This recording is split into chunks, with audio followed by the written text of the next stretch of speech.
Good afternoon, and thank you for attending ADOT's virtual public information meeting for the US60 and State Route 260 show-low pavement projects. My name is Michelle Beggs, and I'm one of ADOT's Community Relations Project Managers. As public safety and health continue to be a top priority in these unprecedented times, ADOT is holding a virtual public information meeting to provide information about the two upcoming projects, including the scope of work and the construction schedule.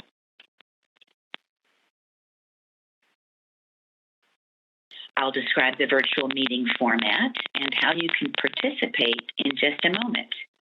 But first, for those of you joining us via WebEx on your computers or through your phones, you're currently muted.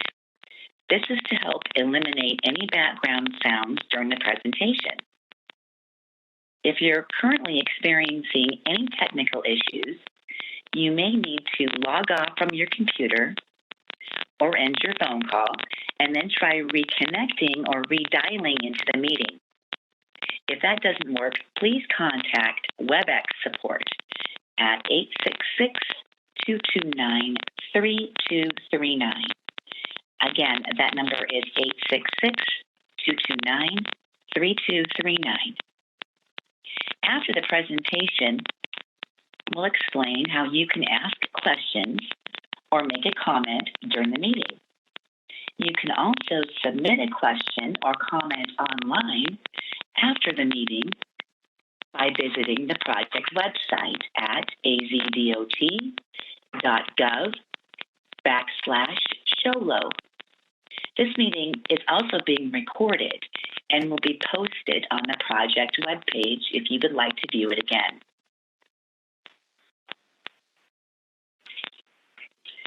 Pursuant to Title VI of the Civil Rights Act of 1964 and the Americans with Disabilities Act, ADOT does not discriminate on the basis of race, color, national origin, age, sex, or disability.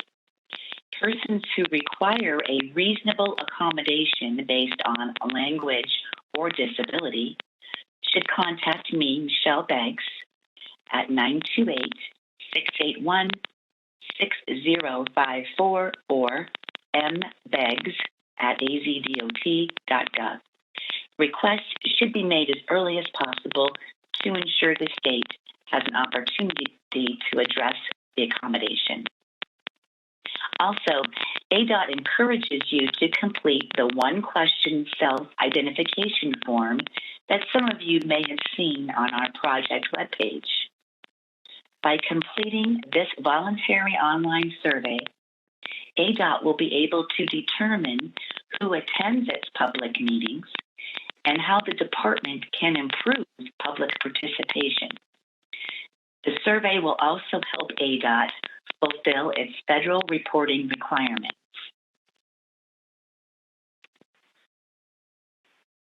The agenda for today's meeting includes introducing the ADOT representatives who are with us today, a presentation, and then we'll spend the remainder of our time together to answer questions you may have on the upcoming projects. The representatives from ADOT who are with us today are Ed Wilson, the Northeast District Engineer, Carl Erickson, Assistant Northeast District Engineer, T.C. Fish, Northeast District Resident Engineer, and Jerry McCoy, Community Relations Supervisor.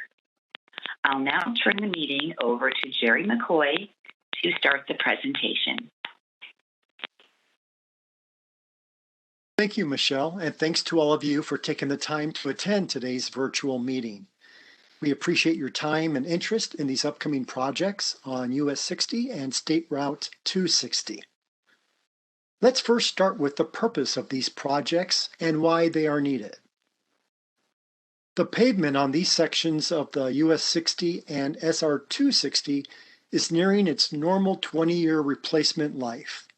Thus, construction crews will be removing and replacing the deteriorating pavement, which will help improve the safety of the roadway, improve the ride for drivers, and increase accessibility for pedestrians.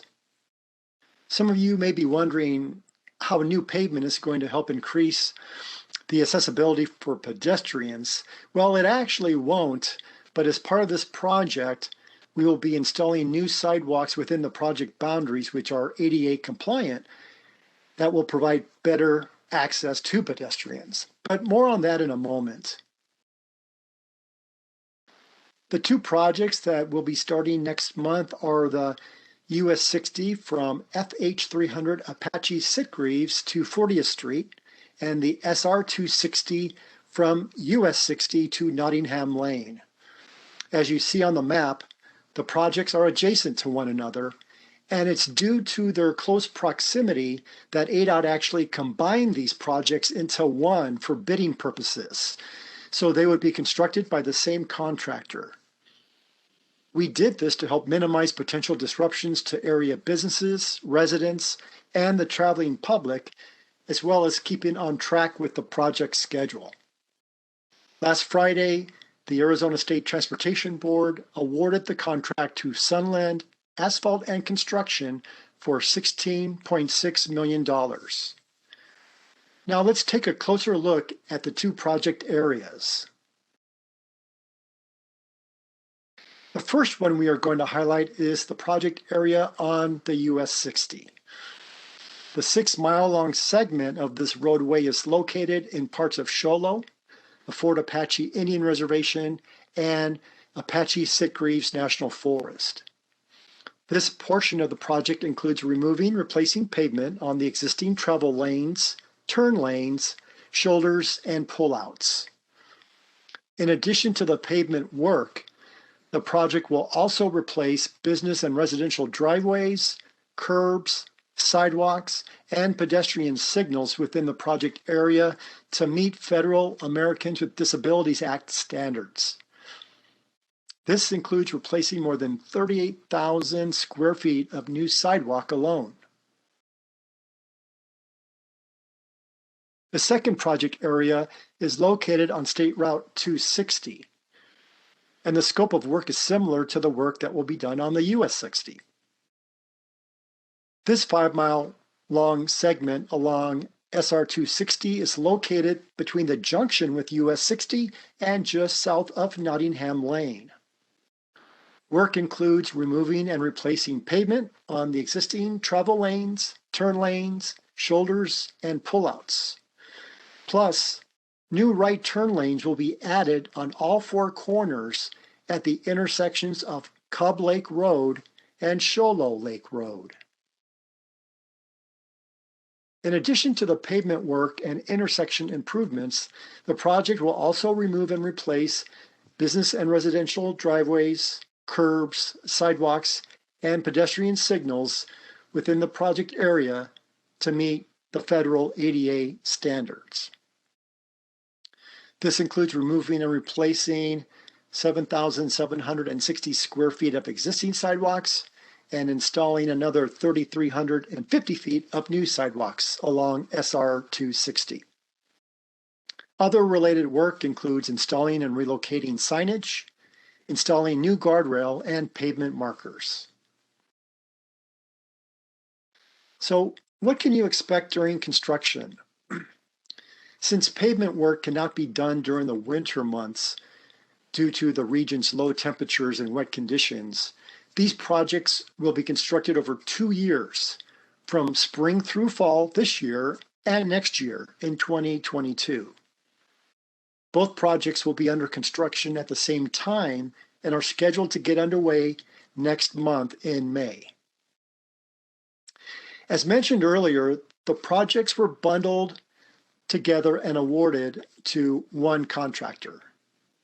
And this was done to minimize potential disruptions to our stakeholders located along the 2 roads, as well as the traveling public. As you can tell by the scope of work that will be performed, ADOT is fully aware this will be a major undertaking on two of the region's busiest travel corridors.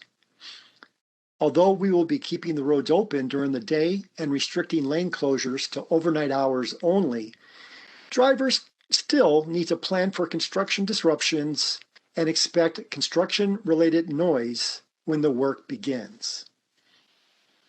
With that said, ADOT will do everything possible to minimize disruptions to our stakeholders who are located along the two roadways. That is why we established special provisions with the contractor for these projects. These special provisions include no lane restrictions during the day or on weekends, and business access will be maintained at all times while construction is underway.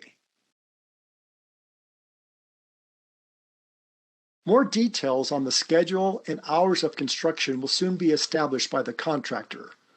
But what we can tell you now, once again, that there will be no lane closures on the US60 or SR260 during the day or on weekends.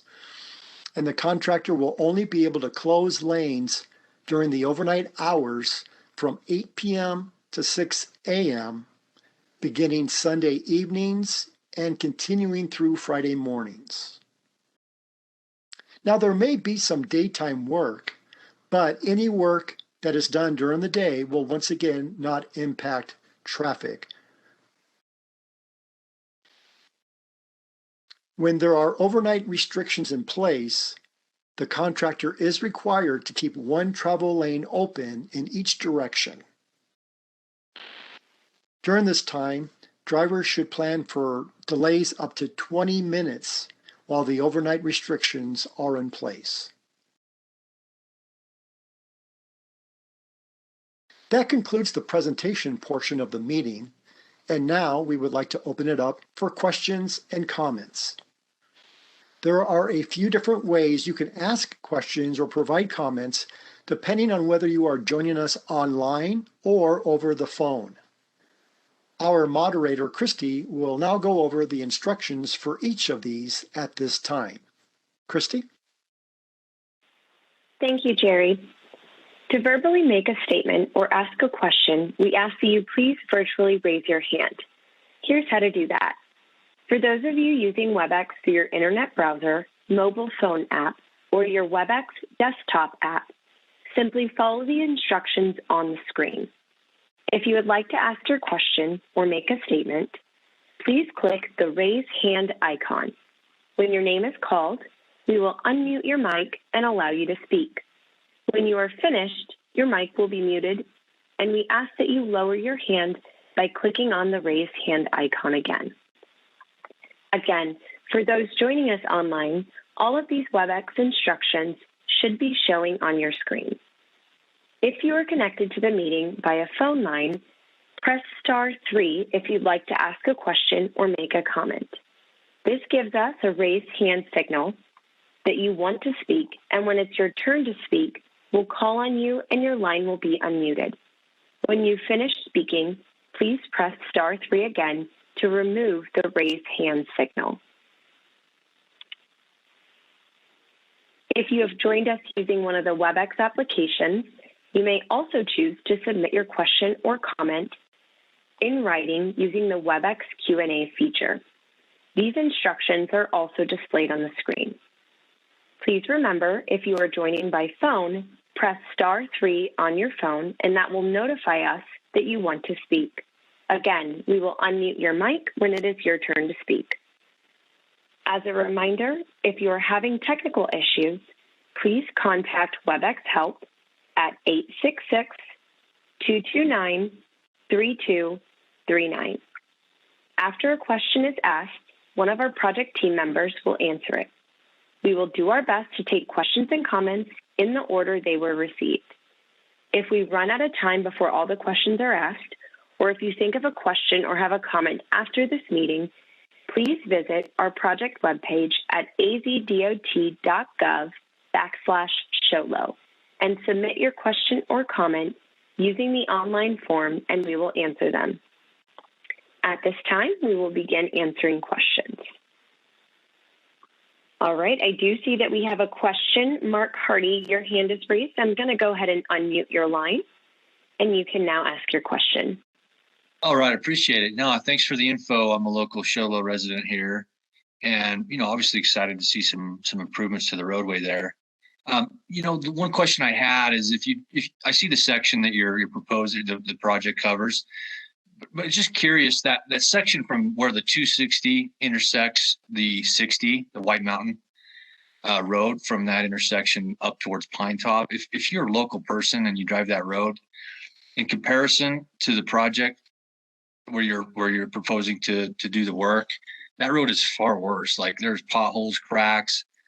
I mean, that road is from basically the 260 where it hits the 60 all the way up through Buck Springs Road and Pine Top. Has any consideration been given to that part of the roadway? That road is just way worse than the road that you're proposing here to be repaved, in my opinion.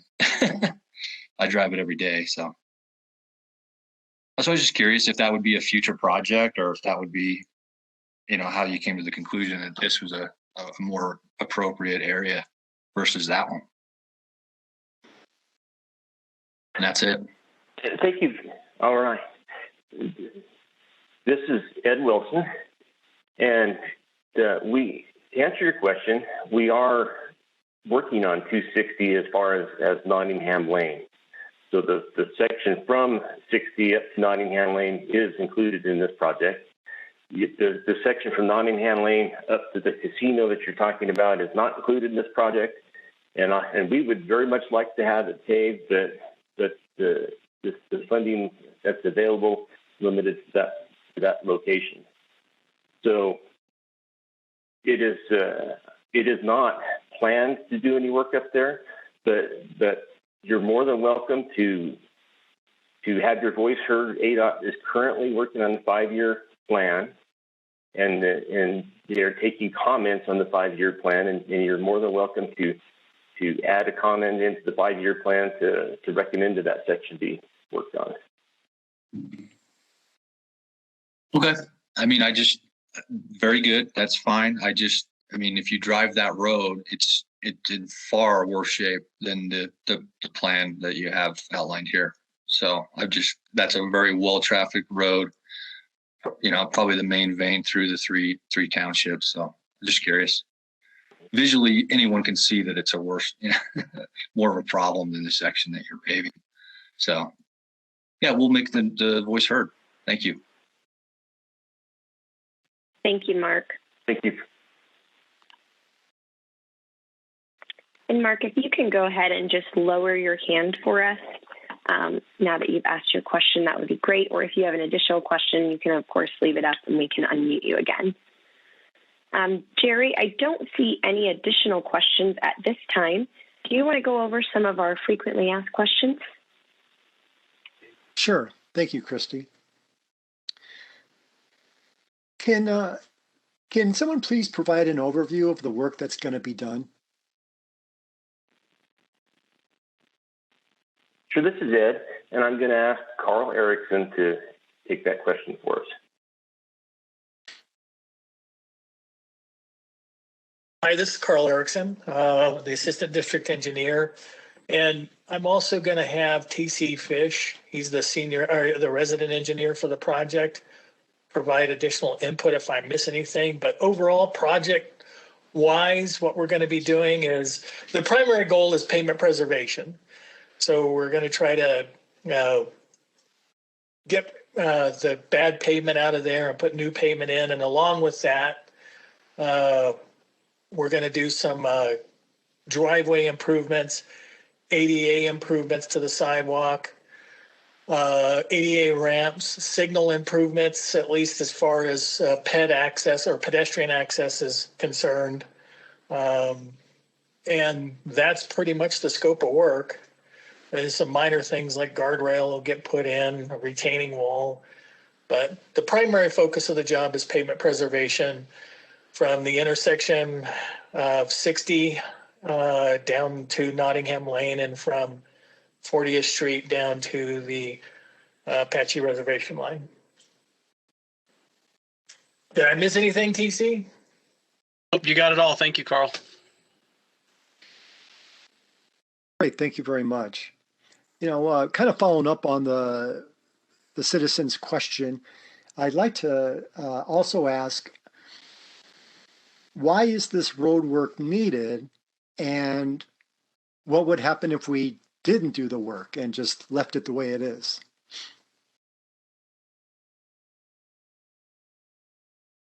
Okay, this is Ed Wilson again. The road work is needed because the existing pavement is reaching its normal end-of-year life, which is usually about 20 years. So that's I guess that's the answer to the first question. I'm sorry, Jerry, because if you had another question with that.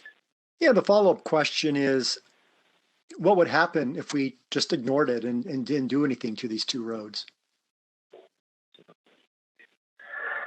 Well, the pavement would just continue to deteriorate, and we would be suffering a worse ride for the traveling public to have more potholes to deal with for our maintenance forces. Just a lot worse experience for everyone. Very good, thank you.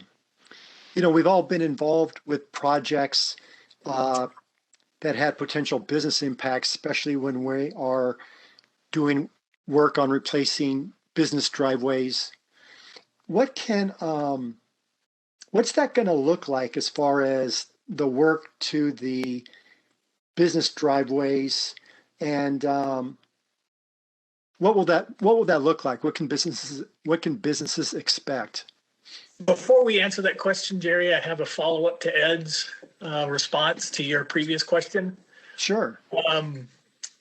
I have seen pavement get so bad that I've actually had to close lanes on I-40 because it was just untravelable by the motoring public. And I had to shift a contractor's resources to have him go out and mill an area of I-40 out because the pavement was so bad. Thanks for that additional information. So let me re-ask the question, and that is, what will the driveway impacts look like, and how long will they take? And Carl, you want to go ahead with that one also? Yeah, I can get that one. Okay, for driveway work, whether it's residential or business, what we'll go do is, if there's a single point of access, we'll have to build it half at a time, so your access will be maintained. We will take half of your driveway, build the new half of a new driveway, get it open before we close the other half of your driveway and reconstruct that. And now, how long that takes, I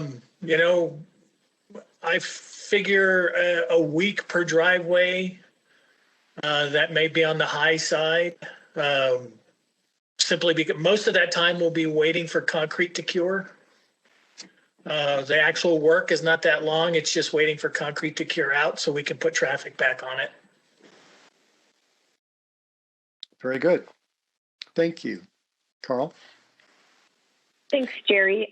Just as a reminder to our attendees, if you would like to ask a question or if you have a comment, you can use that Q&A feature, which the instructions were listed on the screen, or you can raise your hand and give us that raised hand sign, and we can unmute you to allow you to ask your question live. If you are joining by call-in only, you can press *3 on your phone, and that'll give us that raised hand signal so we can unmute your line. It doesn't look like we have any questions at this time, so I'll turn it back over to you, Jerry, for a couple more of our FAQs. Thank you, Christy. Yeah, can the project team please share with us what the anticipated traffic restrictions will look like? Sure, this is Ed Wilson again. The contract is set up so that there won't be lane closures during the daytime on 60 or 260. So the lane closures for those routes will be limited to 8 p.m. to 6 a.m. from Sunday night through Friday morning. So we won't have any work going on that will require lane restrictions over the weekend or over the daytime hours. So we will always maintain a lane of traffic in each direction. So you can always get to where you need to go to. Very good. We know that most, if not all, the paving will occur during the overnight hours when the contractor can close lanes. But what kind of daytime work we might see during this project?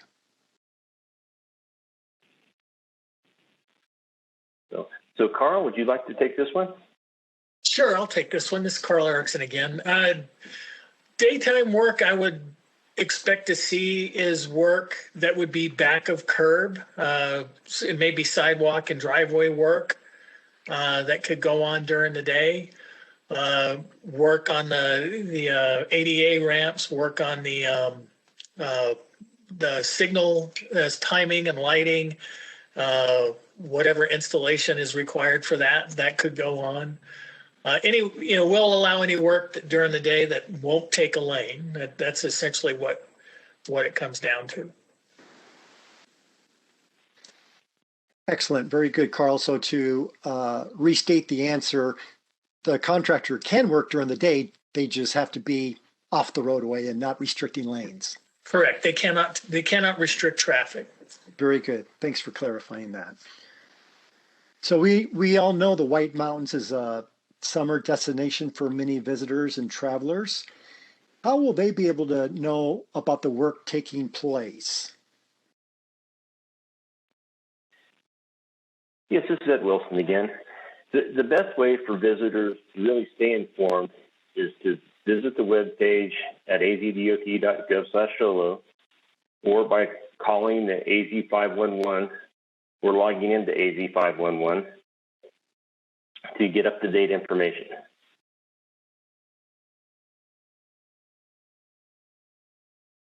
Very good. Thank you. Gary, it does look like we have a question. Aaron, I see that your hand is raised. I'm going to go ahead and unmute your line, and you can now ask your question. Well, it's not a question, it's a comment. I'm a resident here a couple of years now. I just moved up here, and I just wanted to say thank you to the ADOT team for taking the time and resources to improve the community up here in Sholo. I appreciate it. That's it. Thank you, Aaron. Right. Yes, this Gary, is I'll go ahead and turn it back. And we really do appreciate that feedback. So we wish we could do more.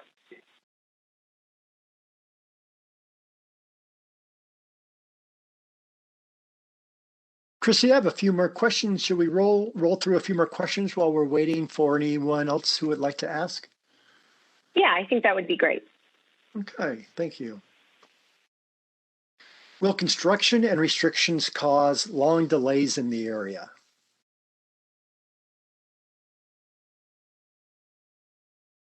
Carl, would you like to take this one? Okay, this is Carl Erickson again. Long delays, well, I would plan on some delay. We would do our utmost to limit those delays to 20 minutes or less. I think the biggest delays will happen at night because we will be closing lanes at that time. I don't see much in the way of delays during the day, other than maybe access restrictions causing minor congestion at certain businesses, but that's about it. And this is Ed Wilson again. I just kind of like to add on to that anytime you're doing construction work, even with the traffic that we have during the daytime in the summer months in this area, you start to get people that are trying to look at it as they go by and just those kinds of behavior from the public. Well, kind of create delays. Even though the lanes will be open on 60 and 260, people are they're going to be looking at what's going on, and they'll be slowing down a little bit. It's a good point. Thanks, Ed, for sharing that. We all know that road construction is fluid and things can change and equipment can break down. So everybody does have to keep in mind this is going to be a construction zone. So thanks for that response. Will there be any road closures during the winter months? Yeah, this is Ed Wilson again, and the bulk of the project work will be done in the summer. And as weather comes on and it becomes out of season, if you will, where we really can't effectively perform the paving and the concrete and the type of work that we need to do on this project, then the project will go into a winter shutdown. And during that time frame, we'll make sure that the project is cleaned up as well as it can be for the winter, and there won't be any work at all until work resumes in the spring of next year.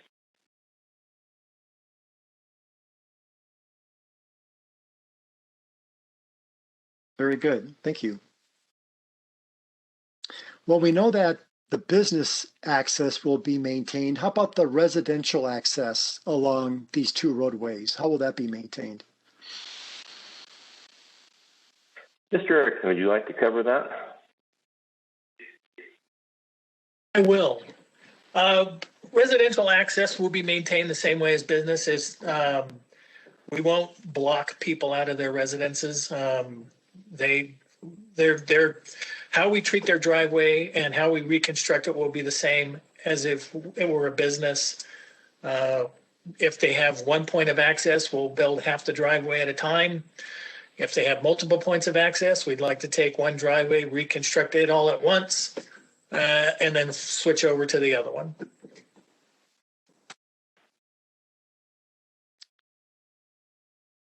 Very good. And when will the main line be paved on these two roads?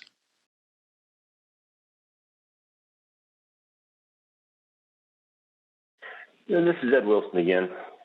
So at this time, the project was just recently awarded to Sunland Construction, but we do not have a schedule for them yet, and we really can't even talk to them too much about it until after all the contracts and paperwork and all that are taken care of. So some of that, the best way to get that information would be after the project contracts and all are signed, and just to keep up on the website. So sign into the website. It's at AZDOT/SHOLO, and if you get set up to get alerts on it, then some alerts will be coming out to let you know in the future, where you can always call and ask questions. This is TC. Just to add to that, a lot of times when we get going too, people expect us to start paving on day one. All that curb, gutter, sidewalk is going to have to be done first as we pave right up against that. So when we get going, you probably won't see the paving operations right off the bat. You'll see the concrete crews and the flat work crews coming out to take care of the curb, gutter, sidewalk first, and then you'll see the asphalt crews come in later.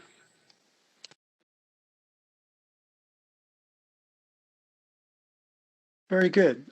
I have one last question, and that is, who can the public contact for any noise or dust complaints or other concerns? For any concerns, the public can contact ADOT Community Relations. So they can do that by either completing a comment form on the project webpage at azdot.gov/SHOLO, or they can call in to the ADOT Bilingual Information Line at 855-712-8530, or they can mail their comments to ADOT Community Relations at 655 West Jackson Street, mail drop 126F, Phoenix, Arizona, 85007.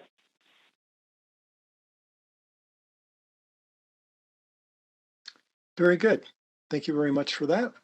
And Christy, should we go ahead and wrap up the last couple slides, and then we can check to see if there's any more questions? Yeah, absolutely. Very good. Thanks, Christy. Now, for those of you who live near the project areas or regularly drive on the two roads, ADOT's priority is to minimize impacts to the public and keep you updated on upcoming construction activities. Now, the easiest way for you to stay informed and learn of traffic restrictions in advance is to subscribe for updates on ADOT's website. Subscribing to receive these updates is quick and easy and will only take a couple minutes.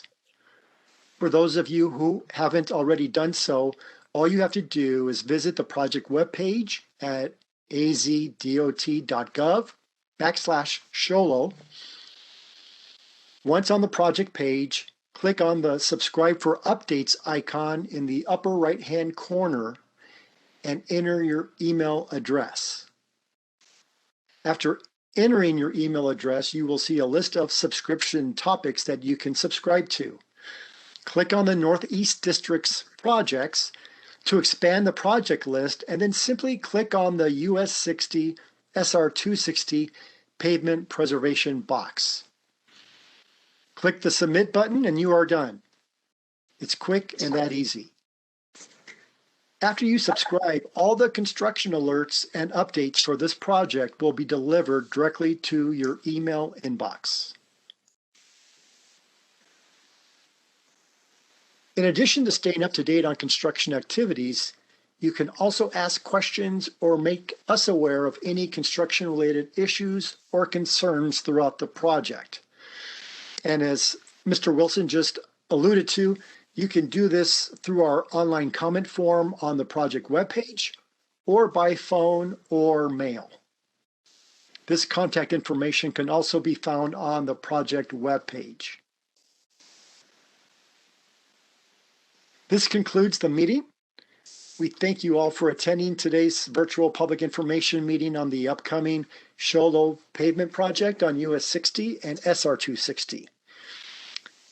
If you are not a subscriber yet, we encourage all of you to take a few minutes to visit azdot.gov/Sholo and sign up to receive traffic alerts for this project. Thanks again and have a great rest of your day.